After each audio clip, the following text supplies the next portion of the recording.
नमस्कार दोस्तों, neurotherapy training course में मैं अनूप कुमार प्रजापति आप सभी का हार्दिक स्वागत करता हूं। न्यूरोथेरेपी ट्रेनिंग में जो आज का जो टॉपिक लेकर आया हूं वो है हीमोग्राम। हाँ दोस्तों, हीमोग्राम या सीबीसी जिसे हम लोग कंप्लीट ब्लड काउंट के नाम से जानते हैं। तो आप लोगों को आज पता चलेगा कि ये हीमोग्राम और कंप्लीट ब्लड काउंट में क्या डिफरेंस है और इनके अंतर्गत कौन कौन से टेस्ट किए जाते हैं, ये टेस्ट क्यों किए जाते हैं, टेस्ट कराने के क्या क्या फायदे हैं ना, और इनके जितना भी सेल्स है, जितना भी केमिकल्स है, उनके क्या क्या डिस्क्रिप्शन है, व्याख्या है या डेफिनेशन है, और हर एक सेल का कंप्लीट ब्लड सेल काउंट में जो नॉर्मल वैल्यू है वो क्या क्या है, इसके बारे में आज हम लोग समझेंगे, जानेंगे। ठीक है, तो आइए चलते हैं कि आज का जो प्रमुख टॉपिक है हीमोग्राम या कंप्लीट ब्लड काउंट। ठीक है, तो आज का ये प्रमुख टॉपिक है, तो क्रम से आगे बढ़ते हैं आज के टॉपिक की तरफ। तो आइए चलते हैं हीमोग्राम। ठीक है दोस्तों, तो ये जो हीमोग्राम है या सीबीसी है या कंप्लीट ब्लड काउंट है, कंप्लीट ब्लड काउंट को शॉर्टकट में सीबीसी टेस्ट के नाम से जानते हैं। तो आज इन्हीं के बारे में चर्चा करेंगे। ठीक है, तो आज देखेंगे कि इनके डेफिनेशन क्या है, इनके अलावा हर एक ब्लड काउंट का जो नॉर्मल वैल्यू है वो क्या क्या है, और इनके हमारे शरीर में क्या क्या इंपॉर्टेंस है, क्या क्या महत्व है, इसके बारे में आज हम लोग समझेंगे। दोस्तों, ये जो हीमोग्राम है, हीमोग्राम जिसे हम लोग ब्लड के बारे में जानकारी प्राप्त करते हैं, उन्हीं को ही हम लोग हीमोग्राम के नाम से जानते हैं। ब्लड में स्थित जो जो ब्लड सेल्स है, उनमें जो जो केमिकल्स है, उनके बारे में जानकारी प्राप्त करने, उनका विश्लेषण करने, उनके सामान्य मान जानकारी प्राप्त करने की स्थिति को ही हीमोग्राम के नाम से जानते हैं। और हीमोग्राम के अंतर्गत बहुत सारे केमिकल्स, बहुत सारे ब्लड सेल्स या बहुत सारे हार्मोन्स के बारे में जानकारी प्राप्त होते हैं। तो आइए देखते हैं कि ये हीमोग्राम है, इनके अंतर्गत ब्लड सेल है, प्लाज्मा है, ब्लड प्रोटीन है, लिम्फोसाइट्स है, ऐसे कई चीजों के बारे में जानकारी प्राप्त करेंगे जो हीमोग्राम के अंतर्गत आते हैं। दोस्तों, आप लोगों ने कई सारे मेडिकल रिपोर्ट देखे होंगे, आपके पास बहुत सारे पेशेंट आए होंगे, और पेशेंट से जब आप मेडिकल रिपोर्ट मांगते हैं तो उस मेडिकल रिपोर्ट में एक रिपोर्ट होता है सीबीसी। ठीक है, जिसे हम लोग कंप्लीट ब्लड काउंट के नाम से एक रिपोर्ट हम लोग मांगते हैं, तब पेशेंट देते हैं। तो उस रिपोर्ट के ऊपर में हीमेटोलॉजी लैब के नाम से लिखा रहता है, कई सारे रिपोर्ट में हीमोग्राम के नाम से लिखे रहते हैं, तो कई सारे टेस्ट में कंप्लीट ब्लड काउंट हेडलाइन के रूप में लिखा रहता है। ठीक है, तो दोस्तों, ये जो रिपोर्ट होता है ब्लड से संबंधित होता है, ब्लड सेल से संबंधित होता है, ब्लड से रिलेटेड होता है। तो ब्लड से रिलेटेड जो जो टेस्ट किए जाते हैं, उन सभी टेस्ट को हीमोग्राम के नाम से जानते हैं। ठीक है, चाहे ब्लड सेल हो, चाहे ब्लड प्लाज्मा हो, चाहे ब्लड में स्थित जो जो मिनरल्स हो, विटामिन हो, हार्मोन्स हो, वे सभी टेस्ट जो ब्लड के माध्यम से किए जाते हैं, उन्हीं को ही हम लोग हीमेटोलॉजी टेस्ट या हीमोग्राम टेस्ट के नाम से जाने जाते हैं। इन्हीं हीमोग्राम टेस्ट में एक टेस्ट होता है सीबीसी, और सीबीसी का पूरा नाम है कंप्लीट ब्लड काउंट से। ठीक है, तो कंप्लीट ब्लड काउंट का मतलब जो हमारे जो ब्लड में जो सेल्स होते हैं, ठीक है, तो उनके बारे में जानकारी प्राप्त करना ही blood complete blood cell count के नाम से जाने जाते हैं। तो आइए देखते हैं कि ये जो कई अलग अलग रिपोर्ट अलग अलग मरीजों के देखे होंगे, मगर एक टेस्ट है जिनमें आपको आरबीसी, डब्ल्यूबीसी, पीसीबी है ना, एमसीएस, एमसीए या न्यूट्रोफिल या डब्ल्यूबीसी के विभिन्न प्रकार के जानकारी आपको मेडिकल रिपोर्ट के माध्यम से मिलते हैं। तो जो भी ब्लड से संबंधित, ब्लड सेल से संबंधित या लिम्फोसाइट से संबंधित या डब्ल्यूबीसी संबंधित या प्लेटलेट से संबंधित जो भी टेस्ट होते हैं, वे टेस्ट ही कंप्लीट ब्लड काउंट सेल के रूप में जाने जाते हैं, जिसे ही हम लोग हीमेटोलॉजी लैब या हीमोग्राम के अंतर्गत रखे गए हैं। ठीक है दोस्तों, तो ये जितना भी ब्लड के अंतर्गत आने वाले जो पदार्थ है, उन्हीं के बारे में जानकारी प्राप्त करने की स्थिति को ही हीमोग्राम के नाम से जानते हैं। और दोस्तों, ये जो जितना भी सेल है, जितना भी केमिकल है, उनका एक निश्चित मान होता है, निश्चित वैल्यू होता है, जिसे हम लोग नॉर्मल रेफरेंस रेंज के नाम से जानते हैं, या उनका नॉर्मल वैल्यू होते हैं। तो हर एक केमिकल का, हर एक सेल का नॉर्मल जो वैल्यू होते हैं, उनके आधार पर ही पेशेंट का डायग्नोस किया जाता है कि वो जो पदार्थ है उनका वैल्यू कितना है, अपने नॉर्मल रेंज में है कि नॉर्मल रेंज से कम है कि नॉर्मल रेंज से ज्यादा है। तो हर एक पदार्थ का एक रेफरेंस इंटरवल टेस्ट होते हैं, और उनके बीच में ही उस केमिकल का जो रेंज है वो होना जरूरी है। और हर एक पदार्थ का निश्चित रेंज के साथ साथ, निश्चित मान के साथ साथ, निश्चित वैल्यू के साथ साथ उनका एक अलग प्रकार के यूनिट होता है, जिसे हम लोग स्टैंडर्ड मानक के अनुसार अलग अलग मशीन के द्वारा अलग अलग स्टैंडर्ड वैल्यू दिया जाता है। किसी भी केमिकल को ग्राम पर डेसीलीटर या मिलीग्राम या माइक्रोग्राम या डेसीलीटर अलग अलग रिफरेंस के रूप में या स्टैंडर्ड मानक के रूप में नापा जाता है, जो उनके नॉर्मल वैल्यू को दर्शाने का काम करते हैं। ठीक है, तो आजकल मार्केट में या हॉस्पिटल में या पैथोलैब में अलग अलग कंपनी का अलग अलग मशीन, अलग अलग देशों के अलग अलग मशीन पाए गए हैं, जिनमें अलग अलग नॉर्मल रेंज आपको दिखाई देता है। एक ही टेस्ट का अलग अलग उसमें वैल्यू बताए जाते हैं, जो इंडिकेट करते हैं कि उस मशीन में जो रिएजेंट है, उनका जो स्टैंडर्ड मानक है वो कितना है। उसके आधार पर वो मशीन डिसाइड करता है कि उस केमिकल का नॉर्मल वैल्यू क्या होना चाहिए। ठीक है दोस्तों, तो ये जो पैथोलैब के अंतर्गत कई सारे टेस्ट किए जाते हैं, उन्हीं टेस्ट में ये जो ब्लड टेस्ट किया जाता है, और ब्लड टेस्ट के अंतर्गत किए जाते हैं सीबीसी, और ये सीबीसी जो आते हैं वो हीमोग्राम के अंतर्गत आने वाले एक प्रकार का टेस्ट है। ठीक है, तो आइए चलते हैं और टॉपिक को आगे बढ़ाते हैं।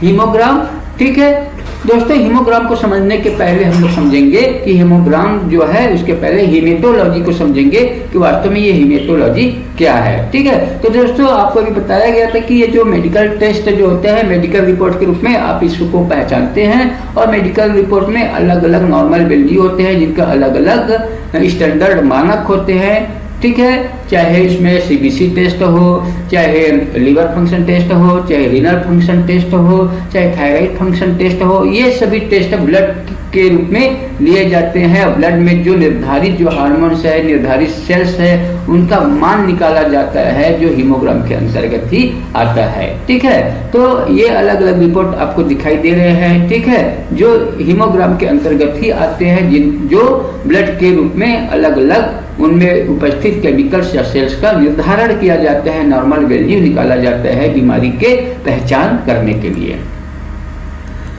दोस्तों ये जो मेडिकल रिपोर्ट है, जरूरी नहीं है कि सब मेडिकल रिपोर्ट एक जैसे ही है। अलग अलग कंपनी का अलग अलग डिजाइन किया हुआ रिपोर्ट, मेडिकल रिपोर्ट आता है, ब्लड रिपोर्ट आता है, हीमोग्राम टेस्ट के रूप में अलग अलग पेपर में अलग अलग डिजाइन के किया हुआ मेडिकल रिपोर्ट आता है, अलग अलग स्टैंडर्ड के साथ, अलग अलग मानकों के साथ, अलग अलग एक ही प्रकार के पदार्थों का अलग अलग वैल्यू अलग अलग मशीन में पाया गया है। जो उसके अंदर रिएजेंट है, उनकी उपस्थिति में ये अलग अलग मानकों में परिवर्तन हो सकता है। दोस्तों हीमोग्राम या सीबीसी को जानने के पहले आइए देखते हैं कि ये जो हीमेटोलॉजी है, हीमेटोलॉजी या रुधिर विज्ञान या रक्त विज्ञान, ठीक है, रुधिर यानी रक्त या ब्लड। तो ये जो ब्लड का जो भी जानकारियां हैं या जो भी अध्ययन है, ठीक है, जिस पद्धति से किया जाता है या ब्लड के अध्ययन करने वाले विज्ञान को ही रुधिर विज्ञान या हीमेटोलॉजी के नाम से जानते हैं। ठीक है, खून या रक्त या रुधिर या ब्लड से संबंधित किसी भी बीमारियों के कारण, उनके बीमारियों का निदान या डायग्नोसिस, बीमारियों के ट्रीटमेंट या उपचार और बीमारियों के बचाव या प्रिवेंशन के लिए अध्ययन किए जाने वाले ब्लड के अध्ययन किए जाने वाले विज्ञान को ही हीमेटोलॉजी या रुधिर विज्ञान के नाम से जाने जाते हैं। तथा इसका प्रयोगशाला में अध्ययन करने वाले जो चिकित्सक होते हैं या जो वैज्ञानिक होते हैं, उसे हीमेटोलॉजिस्ट या प्रयोगशाला विश्लेषक या वैज्ञानिक के रूप में जाने जाते हैं। तो यहाँ पर आप समझ गए होंगे कि ये जो हीमेटोलॉजी है, उनका मतलब क्या होता है, रक्त के अध्ययन को, ब्लड की स्टडी को करने वाले जो साइंस होते हैं, उसी को ही हीमेटोलॉजी के नाम से जानते हैं सरल रूप में। ठीक है, तो जिस स्थिति में ब्लड के स्टडी किया जाता है, जिस लैब में ब्लड की स्टडी किया जाता है, ब्लड से संबंधित जो भी स्टडी है वो सब हीमेटोलॉजी के अंतर्गत रखा गया है। उसी हीमेटोलॉजी के अंतर्गत आता है हीमोग्राम, और हीमोग्राम का मतलब ब्लड में पाए जाने वाले जितना भी पदार्थ है, जितना भी सेल्स है, जितना भी मिनरल्स है, विटामिन है, हार्मोन है, उनका निर्धारण करने की जो टेस्ट पद्धतियां होते हैं, उन सबको एक साथ में हीमोग्राम के नाम से जाने जाते हैं। दोस्तों हीमेटोलॉजी या रुधिर विज्ञान या रक्त विज्ञान के अंतर्गत मुख्य रूप से खून तथा उसके घटकों यानी कंपोजिशन यानी ब्लड में जो जो चीज पाए जाते हैं और ब्लड में क्या क्या चीज पाए जाते हैं, जैसे कि ब्लड सेल्स होते हैं और ब्लड सेल के अंतर्गत आपको आरबीसी, डब्ल्यूबीसी, प्लेटलेट्स या लिम्फोसाइट ये है ना, और डब्ल्यूबीसी के अलग अलग प्रकार के बेसोफिल, न्यूट्रोफिल, एसिनोफिल ये सब ब्लड सेल के अंतर्गत आते हैं। ठीक है, तो इनके अंतर्गत हीमेटोलॉजी के अंतर्गत ब्लड में पाए जाने वाले जितना भी कंपोजिशन है, जितना भी घटक है, जैसे कि ब्लड सेल, ठीक है, ब्लड सेल में तीनों प्रकार के ब्लड सेल, इनके अलावा हीमोग्लोबिन और हीमोग्लोबिन के साथ साथ ब्लड में पाए जाने वाले प्रोटीन, इनके अलावा बोन मेरो, ठीक है, तो वो जो ब्लड बनता है वो बोन मेरो में बनता है, तो वो भी हीमेटोलॉजी के अंतर्गत अधिक स्टडी किए जाते हैं। इनके अलावा प्लेटलेट्स भी ब्लड सेल ही होते हैं। तो इस प्रकार से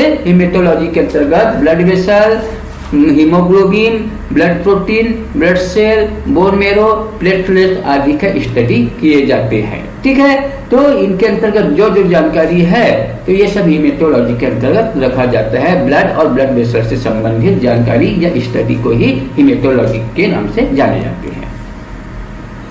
दोस्तों ये जो हीमेटोलॉजी है इनके अंतर्गत हमारे शरीर के कई सारे अंगों में ब्लड या ब्लड वेसल के कारण पाए जाने वाली जो बीमारी है उनका भी स्टडी किए जाते हैं। ठीक है, इनके अंतर्गत स्क्रीन तथा ब्लड क्लॉट आदि को प्रभावित करने वाली जो जो कारक है उनसे संबंधित बीमारियों का भी इलाज किए जाते हैं। इनके अलावा इन बीमारियों में मुख्य रूप से आपको मालूम होगा ब्लड और ब्लड वेसल से संबंधित जो भी बीमारियां है वो कौन कौन सी बीमारियां जो ब्लड और ब्लड वेसल से संबंधित है, वो सभी बीमारी का स्टडी या अध्ययन हीमेटोलॉजी के अंतर्गत किया जाता है। जैसे हीमोफीलिया, ठीक है, जिसमें कंटिन्यू ब्लड यानी कि ब्लड बाहर निकलते रहते हैं या रक्तस्राव ज्यादा होते हैं या ब्लड हेमरेज ज्यादा होने लगते हैं हीमोफीलिया में। ठीक है, इनके अलावा ब्लड क्लॉट ज्यादा बनना, यह भी ब्लड की तकलीफ है। ब्लड में पाए जाने वाले विभिन्न प्रकार के क्लॉटिंग फैक्टर मौजूद होते हैं जो क्लॉट बनाने का काम करते हैं। इनके अलावा दोस्तों ब्लड हेमरेज से संबंधित जो जो बीमारियां हैं, इनके अलावा ब्लड कैंसर जैसे कि ल्यूकेमिया है, इनके अलावा मल्टीपल माइलोमा है तथा लिम्फोमा आदि का इलाज जो होता है वो हीमेटोलॉजी के अंतर्गत किया जाता है, जो ब्लड और ब्लड वेसल से संबंधित बीमारियों के रूप में देखा गया है। दोस्तों इनके बाद देखेंगे कि ये हीमोग्राम, हीमेटोलॉजी का मतलब तो आप लोग समझ गए हैं कि हीमेटोलॉजी का मतलब होता है ब्लड का स्टडी करना। ठीक है, ब्लड में पाए जाने वाले जितना भी कंपोनेंट का स्टडी करने के जो साइंस होते हैं उसी को ही हीमेटोलॉजी के नाम से जानते हैं। जबकि हीमेटोलॉजी के अंतर्गत हीमोग्राम आते हैं और हीमोग्राम में मुख्य रूप से ब्लड में पाए जाने वाले कंपोनेंट का नॉर्मल या निर्धारण किया जाता है। ठीक है, तो आइए देखते हैं कि ये हीमोग्राम क्या है, उसको समझते हैं।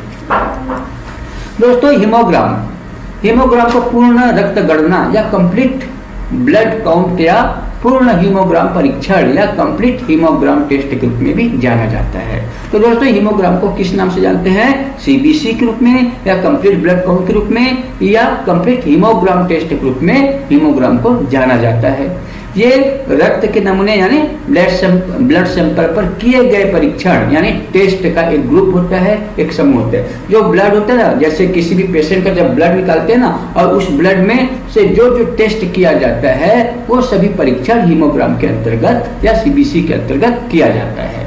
ठीक है, किसी भी व्यक्ति का जब ब्लड टेस्ट करते हैं तो आप सभी को मालूम है ब्लड कहाँ से निकालते हैं, वेन से निकालते हैं। खास करके कोहनी के नीचे जो वेन्स होता है वहां से निकालते हैं, या हमारे हाथ के पीछे वाले भाग से निकालते हैं, या कई लोगों का पैरों से भी ब्लड निकाल करके उस ब्लड का टेस्ट किए जाते हैं, जिसे ही हीमोग्राम के रूप में जाने जाते हैं या सीबीसी के रूप में उनके अंदर जो जो पदार्थ है उनका निर्धारण किए जाते हैं।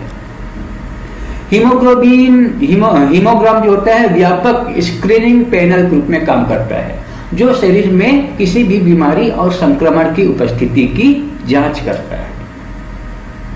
ठीक है, हीमोग्राम क्या करता है, ये बहुत ही बड़ा विस्तारित रूप से एक बहुत ही बड़ा पैनल होता है जिसके अंतर्गत ब्लड और ब्लड वेसल के अंतर्गत बहुत सारी जानकारियां इकट्ठे किए जाते हैं, जानकारी प्राप्त किए जाते हैं।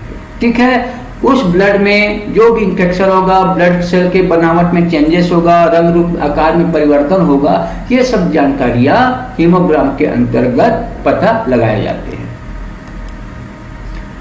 हीमोग्राम मुख्य रूप से ब्लड के 3 घटकों या ब्लड के 3 कंपोनेंट, अर्थात आप सभी को मालूम है ब्लड के 3 कंपोनेंट क्या है। एक तो आरबीसी, दूसरा डब्ल्यूबीसी या आरबीसी को रेड ब्लड सेल के नाम से जानते हैं या लाल रक्त कोशिका के नाम से जानते हैं। दूसरा है व्हाइट ब्लड सेल जिसे हम लोग श्वेत रक्त कोशिका के नाम से जानते हैं या डब्ल्यूबीसी के नाम से जानते हैं। और ये प्लेटलेट, ठीक है। तो ब्लड के 3 प्रकार के सेल जो होते हैं जिनके 3 अलग अलग घटक है, जिसमें आरबीसी, डब्ल्यूबीसी और प्लेटलेट्स आदि का परीक्षण हीमोग्राम के अंतर्गत किए जाते हैं। इन तीनों प्रकार के सेल से संबंधित कंप्लीट ब्लड गणना से संबंधित परीक्षण या जांच को ही सीबीसी या कंप्लीट ब्लड काउंट के रूप में जाने जाते हैं। तो आइए इनके बारे में जानते हैं, समझते हैं कि ये सीबीसी या कंप्लीट ब्लड काउंट क्या होता है या हीमोग्राम क्या होता है। दोस्तों, सीबीसी टेस्ट क्या होता है, ये सबसे पहले सवाल कई लोगों के मन में रहता है। मेरे ख्याल से हर एक व्यक्ति के मन में ये सीबीसी क्या होता है, जब पहली बार सीबीसी शब्द सुनते हैं तो ये जरूर सवाल उत्पन्न होता है कि ये सीबीसी क्या होता है। तो दोस्तों, सीबीसी को ही हम लोग कंप्लीट ब्लड काउंट के रूप में जानते हैं। और कंप्लीट का मतलब पूरा, ब्लड का मतलब रक्त, काउंट यानी गणना, यानी कि ब्लड के संपूर्ण गणना को ही सीबीसी टेस्ट या कंप्लीट ब्लड काउंट टेस्ट के रूप में जाने जाते हैं। दोस्तों, सीबीसी एक ब्लड टेस्ट है, आप सभी को मालूम है। सीबीसी या कंप्लीट ब्लड काउंट एक ब्लड टेस्ट होता है। सीबीसी का फुल फॉर्म होता है कंप्लीट ब्लड काउंट, ठीक है। सीबीसी का पूरा नाम क्या होता है, कंप्लीट ब्लड काउंट के नाम से सीबीसी को जानते हैं। इस टेस्ट के माध्यम से हमारे ब्लड की कंप्लीट जांच होती है या हमारे ब्लड की कंप्लीट जांच की जाती है। इस टेस्ट के माध्यम से हमारे शरीर की कंप्लीट इंफॉर्मेशन मिल जाती है, जैसे कि हमारे शरीर में किस प्रकार की और कौन से प्रकार की ब्लड कोशिकाओं में गड़बड़ी है या उनके आकार में क्या क्या परिवर्तन होता है, उनके रंग रूप में क्या चेंजेस है, ये सब जानकारी सीबीसी के अंतर्गत मिल जाते हैं। हमारे शरीर में पाए जाने वाले ब्लड के अंदर जो जो कंपोनेंट है उनके बारे में। दोस्तों, कंप्लीट ब्लड काउंट टेस्ट के लिए हमें पेशेंट का सैंपल लेवेंडर वायल में लेना होता है, क्योंकि यह टेस्ट हेमेटोलॉजी डिपार्टमेंट का एक प्रोफाइल टेस्ट है जिसमें ब्लड सैंपल प्रिजर्व रहता है और हम आसानी से सीबीसी टेस्ट को परफॉर्म करते हैं।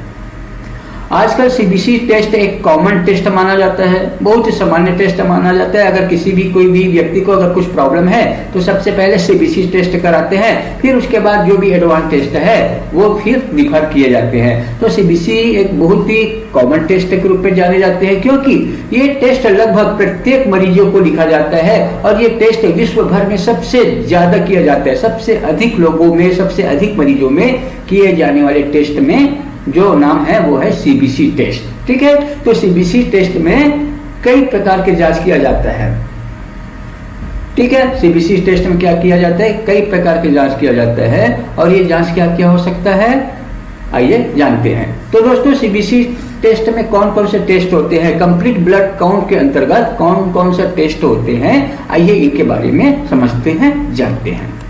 दोस्तों, ब्लड सेल के तीनों कोशिकाओं से संबंधित परीक्षण या टेस्ट मुख्य रूप से कुछ इस प्रकार से है।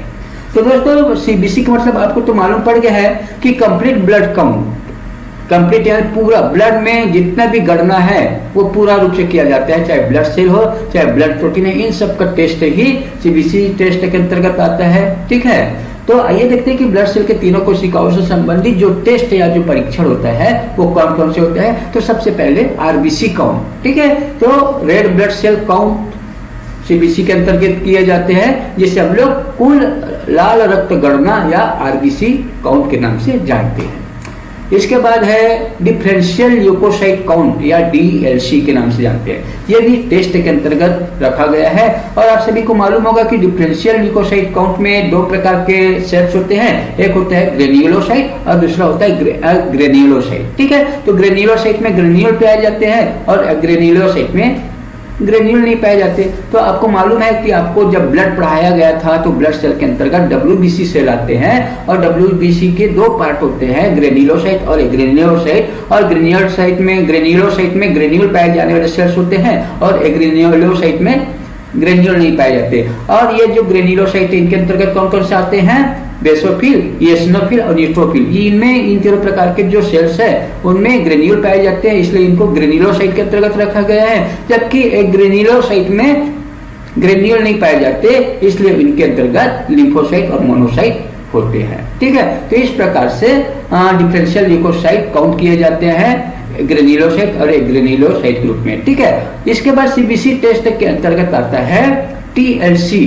ठीक है, TLC का मतलब होता है टोटल ल्यूकोसाइट काउंट या कुल WBC गणना, यानी कि जितना भी WBC है उनके बारे में जो काउंट होते हैं वो टोटल ल्यूकोसाइट काउंट के अंतर्गत किए जाते हैं। आपके शरीर में जो सामान्य रूप से WBC का जो काउंट है वो कितना रहता है, ल्यूकोसाइट काउंट कितना रहता है, 4000 से लेकर 10,000 तक, ये नॉर्मल रेंज है। किसी किसी में 11,000 भी बता देते हैं सामान्य रूप से। अलग अलग मशीन में आप जब देखेंगे, अलग अलग मशीन से किया गया जो रिपोर्ट है, जब उसमें देखेंगे कि WBC का जो गणना है या काउंट है वो 4000 से 10,000 तक सामान्य रूप से रहते हैं। किसी किसी में 11,000 तक भी रहते हैं, 4000 से 11,000 तक। ठीक है, तो किसी में और इनके अंदर कम या ज्यादा हो सकते हैं मशीन के रिएजेंट के आधार पर। ठीक है, इनके अलावा जो दोस्तों सीबीसी टेस्ट के अंतर्गत जो नेक्स्ट जो टेस्ट है वो कौन कौन से है, हीमोग्लोबिन टेस्ट। ठीक है, तो हीमोग्लोबिन टेस्ट भी सीबीसी टेस्ट के अंतर्गत आते हैं। इनके अलावा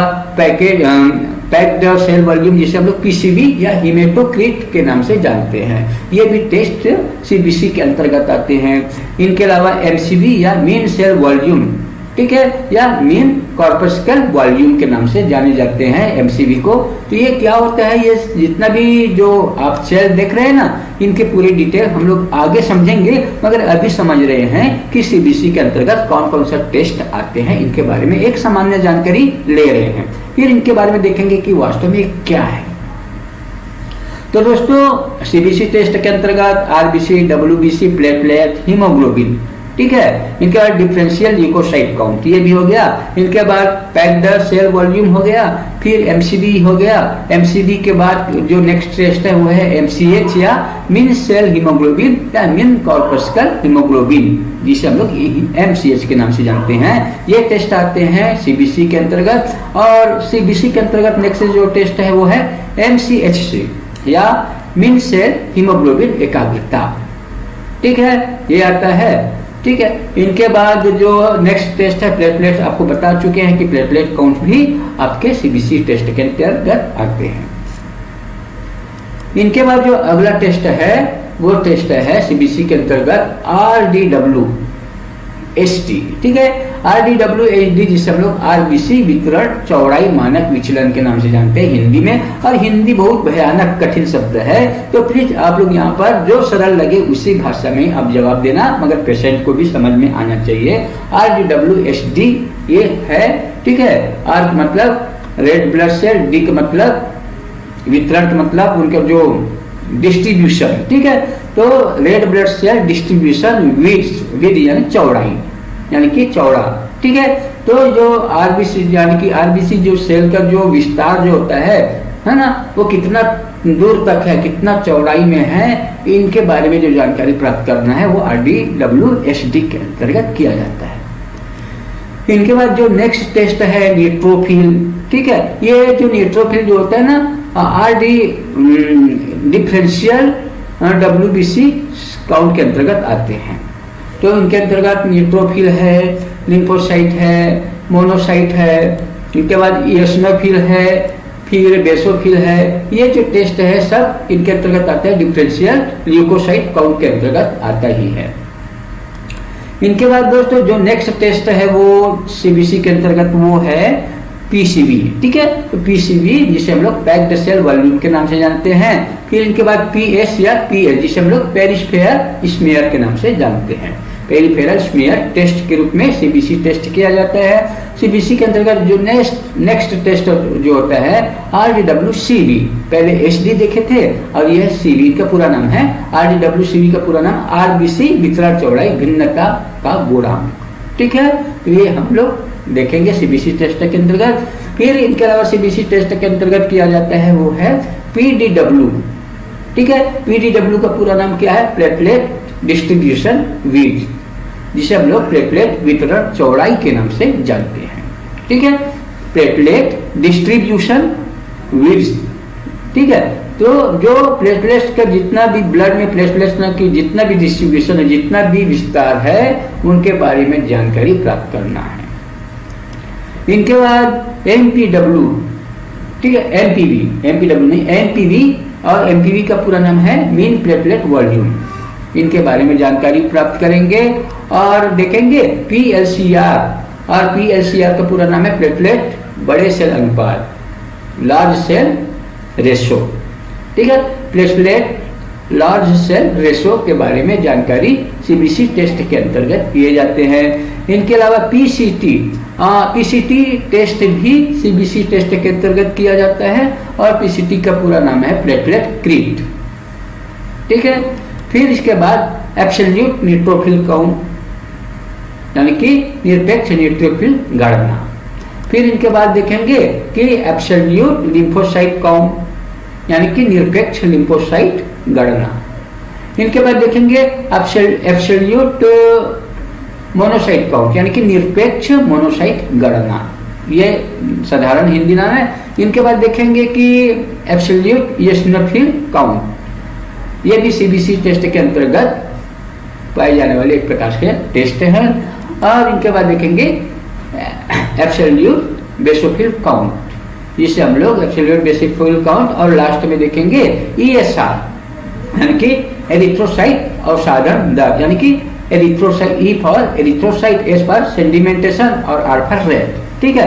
तो ESR इलेक्ट्रोसाइट सेडिमेंटेशन रेट के बारे में जानकारी प्राप्त करेंगे। तो ये इस प्रकार से आपके ब्लड में पाए जाने वाले जो पदार्थ है, जो सेल है, इनके बारे में जानकारी सीबीसी टेस्ट के अंतर्गत किए जाते हैं, ठीक है दोस्तों। तो इनको जानने के पहले और कुछ जानकारी हम लोग प्राप्त कर लेते हैं, फिर इनके बारे में हम लोग जानेंगे, इनके नॉर्मल वैल्यू हमारे ब्लड में कितना होता है, इनके बारे में समझेंगे। दोस्तों, सीबीसी टेस्ट के लिए इन सभी टेस्ट को परफॉर्म किया जाता है। जैसे कि अभी आपको जितना भी टेस्ट बताया है ना, वो सभी टेस्ट सीबीसी टेस्ट के लिए परफॉर्म किए जाते हैं, जिसके बारे में हम आगे जानने वाले हैं। और हम जानेंगे कि सीबीसी टेस्ट नॉर्मल रेंज क्या होता है, और इसकी कमी से कौन कौन से रोग हो सकते हैं, या क्या क्या समस्या हो सकते हैं, क्या क्या गड़बड़ियां हो सकते हैं, इनके बारे में जानेंगे।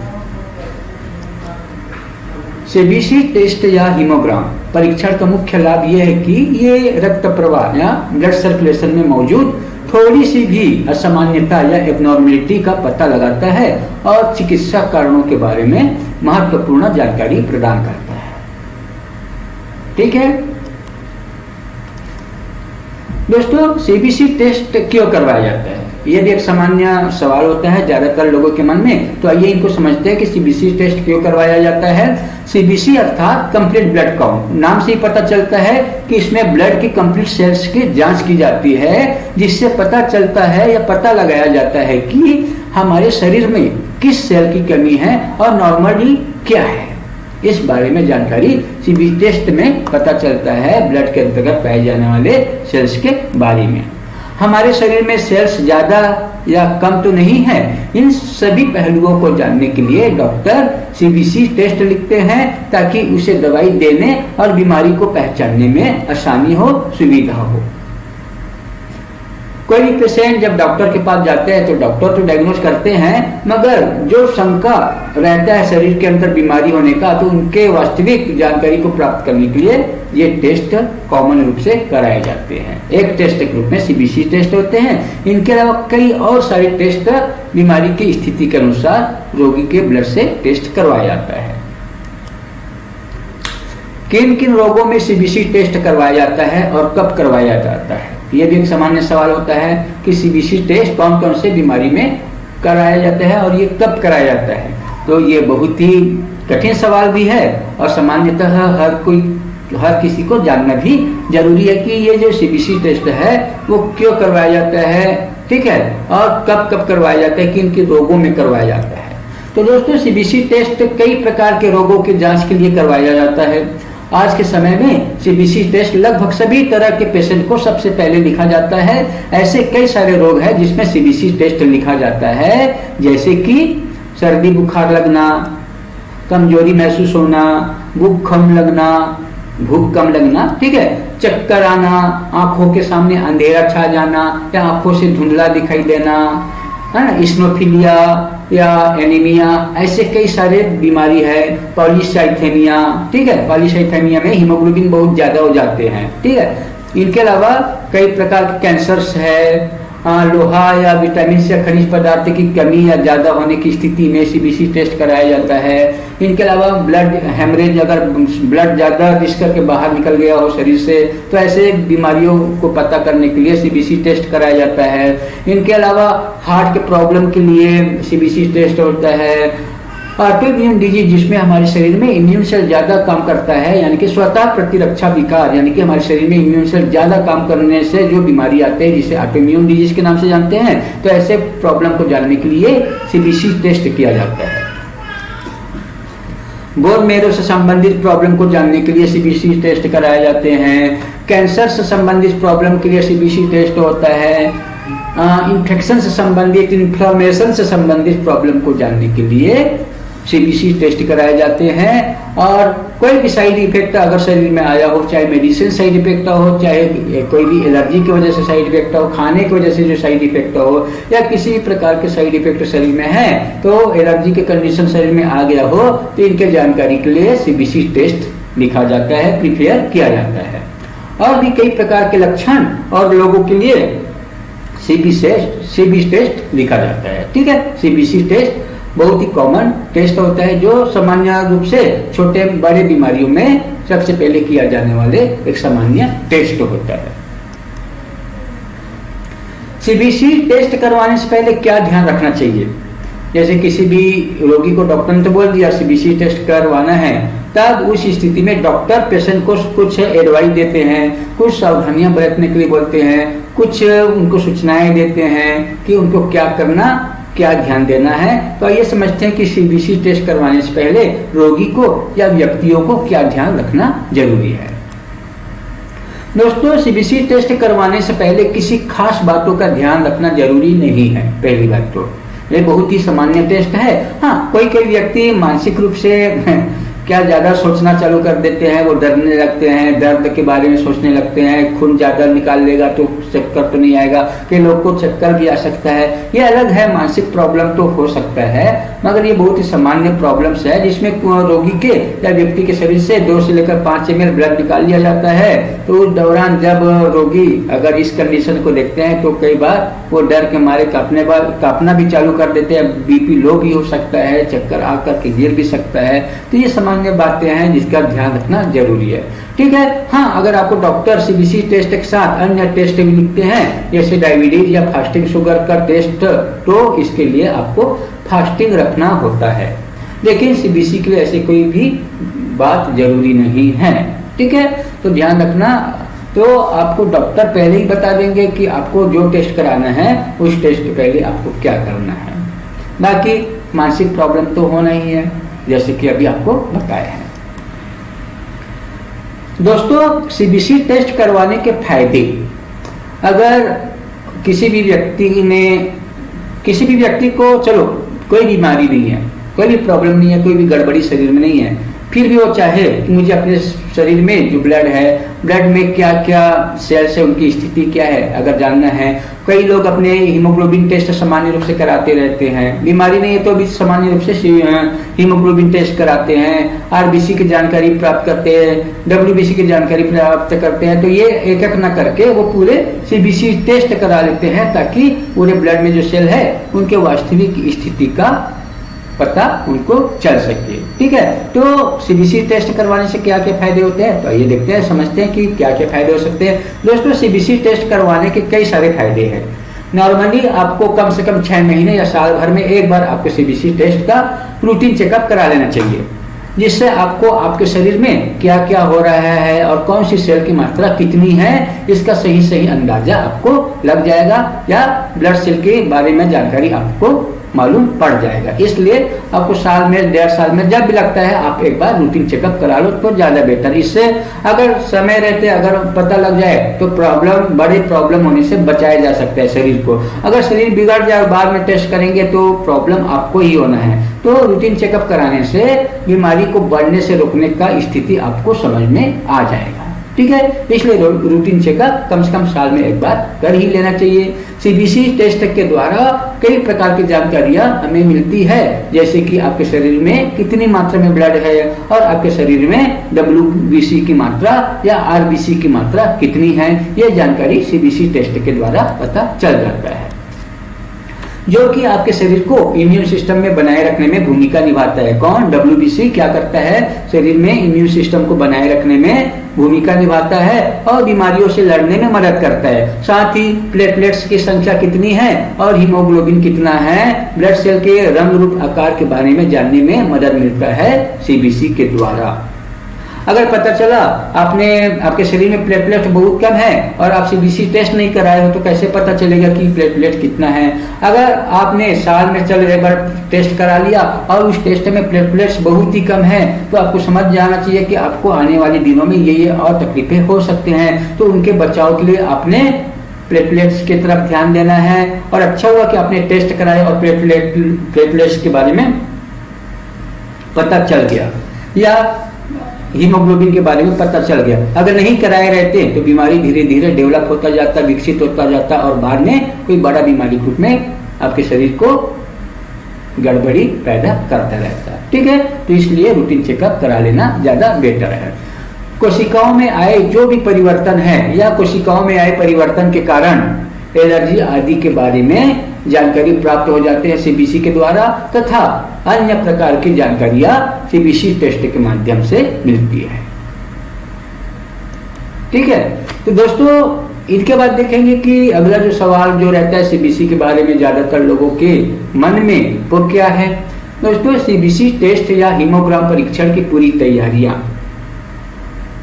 अब क्या क्या तैयारी रहते हैं सीबीसी या हीमोग्राम के बारे में। तो दोस्तों सीबीसी टेस्ट या हीमोग्राम परीक्षण या टेस्ट के लिए किसी विशेष तैयारी की आवश्यकता नहीं होती और ये ब्लड के सैंपल या रक्त के नमूने पर किए जाने वाले टेस्ट होते हैं। तो इनके लिए कोई विशेष तैयारी की जरूरत नहीं होता। जो भी ब्लड कलेक्टर आएगा, आप जो भी पैथोलैब में जाएंगे या जो भी हॉस्पिटल में जाएंगे, जो भी डॉक्टर ने टेस्ट के लिए बोले हैं वो आपसे ब्लड लेकर के डायरेक्टली टेस्ट के लिए रख देते हैं। तो कुछ कारक है जो टेस्ट या परीक्षण के परिणामों को बदल सकते हैं और इसलिए डॉक्टर को सूचित करना जरूरी है। और ये क्या क्या फैक्टर हो सकते हैं जिसकी वजह से जो सीबीसी के टेस्ट में बदलाव आ सकते हैं। कुछ ऐसे कारक है जिनके ऊपर तैयार करना चाहिए और उस कारक को आपको मेंटेन करना भी जरूरी है। ठीक है, तो कौन कौन सा टेस्ट है, कौन कौन से ऐसे कारक है जो सीबीसी के टेस्ट में गड़बड़ी पैदा कर सकता है, तो आइए समझते हैं। दोस्तों कुछ दवाएं जैसे पेशाब लाने वाले, पेशाब की मात्रा बढ़ाने वाली दवाएं हैं, जिसे मूत्रवर्धक दवा के नाम से जानते हैं, एंटीबायोटिक है, स्टेरॉइड है, ये सब दवाइयां हैं आपके कंप्लीट ब्लड काउंट के स्थिति को बदल सकते हैं या सीबीसी टेस्ट में परिवर्तन या बदलाव ला सकते हैं। इनके अलावा गर्भावस्था में शरीर में हार्मोनल परिवर्तन रहता है, बच्चे में बदलाव हो सकते हैं। ठीक है, जब आप गर्भावस्था में कई सारे चीजों से संघर्ष करते रहते हो तो हार्मोनल प्रभाव की वजह से ब्लड काउंट भी चेंजेस हो सकते हैं। इनके अलावा कुछ प्रकार की एलर्जी की वजह से भी सीबीसी टेस्ट में बदलाव आ सकते हैं। अगर किसी भी व्यक्ति के ब्लड में ट्राइग्लिसराइड या कोलेस्ट्रॉल का लेवल ज्यादा बढ़ा हुआ है तो भी ब्लड काउंट में बदलाव हो सकता है। धूम्रपान, जो लोग ज्यादा स्मोकिंग करता है, धूम्रपान करते हैं, तो उनके शरीर में सीबीसी टेस्ट के रूप में बदलाव हो सकता है। तनाव जो लेते हैं उनके भी सीबीसी में अंतर आ सकते हैं। जोरदार व्यायाम करने पर भी अंतर आ सकते हैं। ये सब कारक होते हैं सीबीसी टेस्ट में बदलाव होने के। दोस्तों, अगर किसी भी व्यक्ति का सीबीसी टेस्ट करना है या हीमोग्राम परीक्षण करना है तो इसके लिए क्या क्या प्रक्रिया है, आइए समझ लेते हैं कि हीमोग्राम के जो टेस्ट है उनकी प्रक्रियाएं क्या है। दोस्तों, पूर्ण हीमोग्राम परीक्षण या CBC test, complete blood count cell, अपने आप काउंट करने वाले कुछ मशीन होते हैं जिसे ऑटोमेटिक टेस्ट मशीन के नाम से जानते हैं। आजकल उनका उपयोग किए जाते हैं। पहले पैथोलैब में ब्लड के माध्यम से मैनुअली किए जाते थे टेस्ट, ठीक है, पहले मैनुअली किए जाते थे, मगर आजकल मशीन में हर एक टेस्ट के लिए अलग अलग रिएजेंट आते हैं और सबको अलग अलग रूप में एक ही मशीन में इंस्टॉल कर दिए जाते हैं। और जब सब रिएजेंट को इंस्टॉल किया जाता है तो वो मशीन जो होता है सीबीसी टेस्ट के बारे में पूरा जानकारी एक ही पूरा लिस्ट में तैयार करके दे देता है, ठीक है। तो दोस्तों, सीबीसी टेस्ट जो होता है आजकल ऑटोमेटिक टेस्ट मशीन का उपयोग करके किया जाता है और इसके लिए ब्लड के सैंपल की आवश्यकता होती है। सिर्फ क्या जरूरत होती है, ब्लड सैंपल की जरूरत होती है ऑटोमेटिक टेस्ट मशीन में सीबीसी की मात्रा को जानकारी प्राप्त करने के लिए।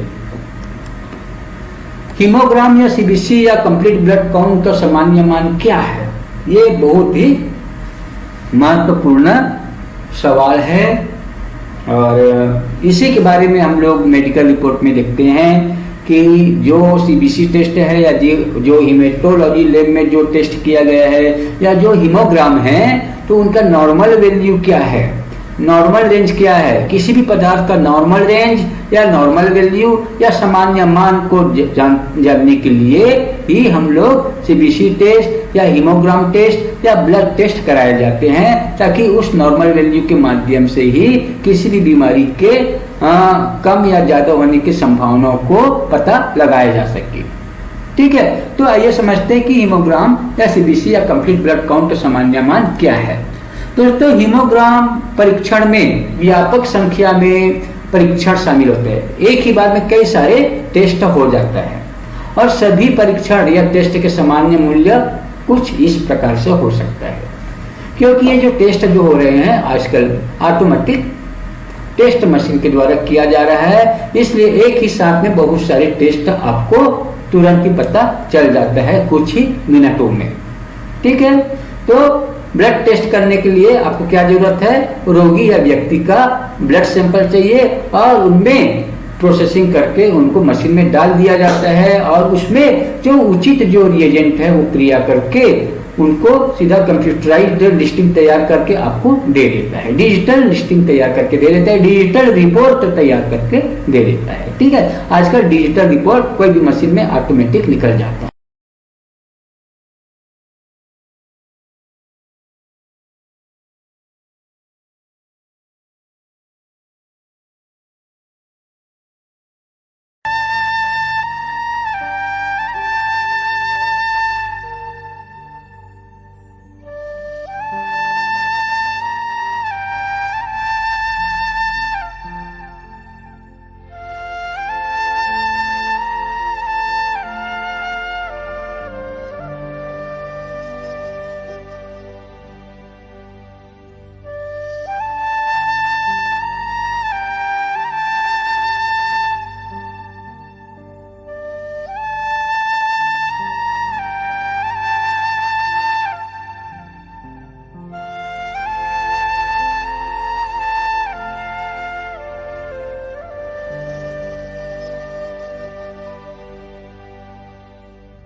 Thanks for watching.